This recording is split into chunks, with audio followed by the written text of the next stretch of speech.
18. System leakage detection and vacuuming.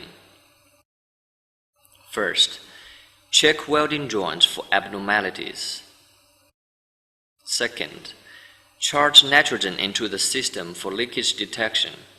When maintaining the outdoor unit and the indoor unit system is normal, you can charge nitrogen into the outdoor unit only. Pay attention that nitrogen should be charged from both the gas valve and liquid valve simultaneously. Nitrogen pressure should be larger than 2 MPa. Then, check specially the welding joints for leakage with soapy water. 3. Finally, charge nitrogen into the system again for pressure check.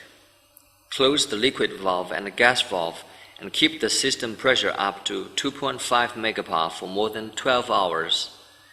If the pressure remains unchanged, you can arrange vacuuming.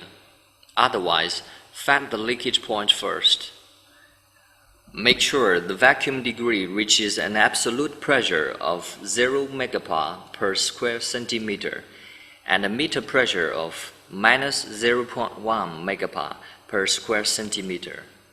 Because only when the vacuum degree reaches 0 MPa per square centimeter, the moisture inside the pipeline system can be evaporated completely.